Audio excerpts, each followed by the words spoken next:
On ne devient pas excellent dans son domaine juste par la prière. Les gens qui ne terminent jamais ce qu'ils commencent, ce sont des paresseux.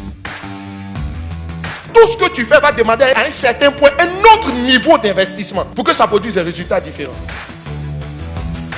L'homme diligent se remet en cause, il s'évalue. La pauvreté est toujours le signe d'un manque de diligence. Quand te lèveras-tu de ton sommeil?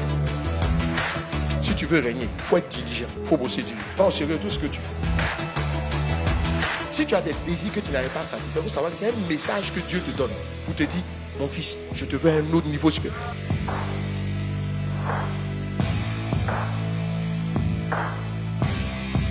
Vous honorez votre supérieur, vous honorez la personne qui est établie sur vous, vous honorez votre père spirituel dans le domaine du travail par la diligence que vous manifestez dans le travail. Un homme qui est diligent n'est pas paresseux. Le mot grec traduit en français par diligence, c'est le mot karouts.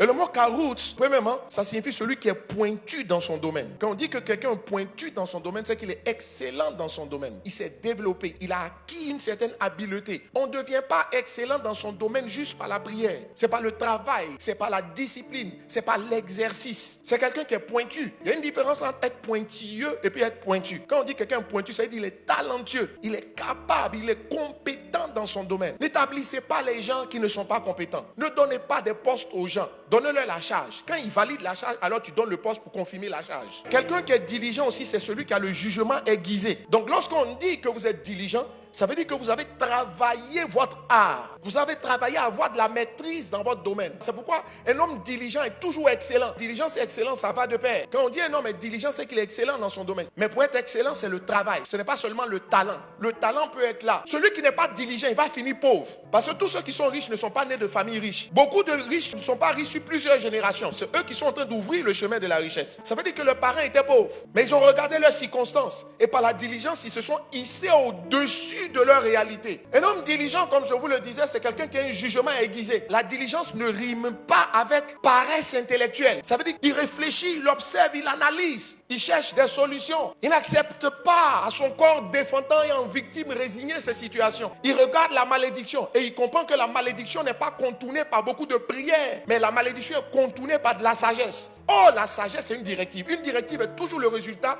souvent, d'une inspiration divine. Mais la directive aussi est le résultat d'une analyse, d'une observation, d'une interprétation. Cette vertu-là, si elle vous fait défaut, votre vie ne va pas s'élever. La diligence aussi, c'est la promptitude à faire ce qu'on attend de toi. Être prompt, ça veut dire que tu fais les choses en leur temps. Tu fais rapidement ce que tu as à faire. Ce que tu as à faire, tu le fais avant de plaisanter, avant de t'amuser, avant de vouloir te prélasser, avant de vouloir te reposer. En fait, la diligence va de pair avec la promptitude dans l'exécution des tâches qui te sont confiées. Ça veut dire que lorsqu'un problème survient ou lorsqu'un besoin est exprimé, tu vas chercher à le régler le plus rapidement possible. Tu ne vas pas le remettre à demain. Le besoin que le patron, le père spirituel a exprimé aujourd'hui, tu ne vas pas chercher à le remettre à demain. Les gens veulent que le patron leur donne le meilleur salaire, mais il ne veut pas faire le meilleur travail. Personne ne peut vous emmener à être ce que vous n'êtes pas. Ce que vous êtes, ne pas l'être vous rend malheureux. Donc l'attitude des gens ne peut pas vous empêcher d'être ce que vous êtes. Parce que le problème, c'est quand Dieu est satisfait de toi, même si ton patron ne te donne pas beaucoup, tu sais comment Dieu va gérer la situation. Tu ne laisses pas tarder les choses que tu peux faire. En général, cette promptitude est associée à un zèle. C'est parce que tu es zélé pour le travail que tu manifestes cette promptitude. Le zèle, là, c'est la passion. Il y a comme un feu qui est en lui. Son visage brille, son visage s'allume quand il est en train de faire le travail. Il y a une joie indescriptible. Mais par contre, celui qui n'est pas diligent, quand tu le vois même, c'est sans vie. Il fait ce qu'il est en train de faire. Des gens comme ça, vous ne pouvez pas aller loin avec eux. Avec des gens comme ça, ils viennent, ils disent qu'il faut augmenter leur salaire. Tu as le salaire qui ressemble au travail que tu produis. Tu as le salaire qui ressemble à l'attitude que tu manifestes dans le travail. Mais comment tu veux que ton supérieur regarde ton vie? Il n'a même pas l'impression que tu es heureux de faire ce que tu fais. Et puis tu veux le meilleur. Est-ce qu'ils sont heureux d'être là où ils sont? Est-ce qu'ils le font avec passion? Parce que le zèle, cette énergie qui déborde de vous, elle n'est que le produit de votre passion. Un homme diligent n'est pas un gars qui se plaint. Un homme diligent, il veut tellement aider parce qu'il comprend qu'il doit être une solution. Si tu travailles dans une entreprise, Dieu t'a mis à côté du patron qui t'a embauché là. C'est pour que tu sois une solution pour lui. C'est parce qu'il est conscient qu'il a des problèmes. C'est parce qu'il est conscient qu'il a des limitations qui va te chercher. Donc tu ne viens pas pour être un problème. Tu viens pour être une solution. Celui qui est diligent se voit en solution.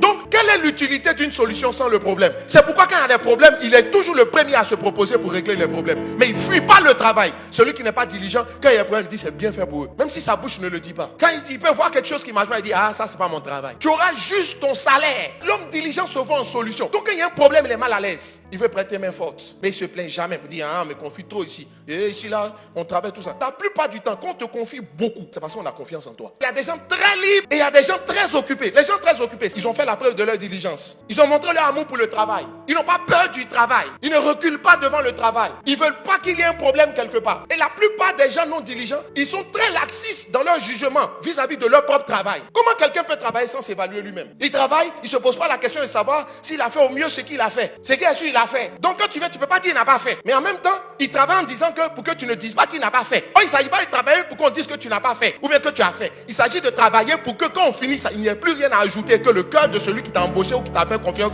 soit dans la joie. Tu penses qu'on va t'aimer comme ça? On dit il y a un travail à faire. Honore le travail. Quelqu'un qui n'est pas diligent dans le travail, tu veux lui donner ton meilleur. Donc comment il va se remettre en cause? Pourquoi vous acceptez de faire des choses alors que vous savez que ce n'est pas le meilleur de vous-même vous allez donner? Tu quittes ta maison le matin, tu vas au travail, tu reviens du travail le soir et puis tu rentres au travail. Toi-même là, tu viens et puis toi-même tu sais que tu n'es pas fier de toi, mais ça ne te gêne pas. Mais tu sais que tu n'as rien fait. Tu allais faire acte de présence. L'homme diligent se remet en cause. Il s'évalue. Quelqu'un qui est diligent, on ne le relance pas plusieurs fois pour le même travail qu'on lui a confié. On t'a dit fais ceci. On est parti. On t'a relancé. Est-ce que tu as fait? Est-ce que tu as fait? Est-ce que tu as fait? Est-ce que tu as fait? On te relance plusieurs fois et tu veux qu'on soit fier. On t'a jamais confié un travail que tu vas rendre dans le temps ou avant le temps. Parce que quand on t'a confié, tu vas aller t'asseoir à ne rien faire et puis après on revient, on voit que tu n'as pas fait le travail. Quand tu te lèves, tu t'en au travail, que le monsieur a créé son entreprise et que tu passes tout ton temps à regarder Facebook. Tu es parti au travail pour lire les Facebook. Est-ce qu'on a besoin de supprimer Facebook sur ton poste avant que tu ne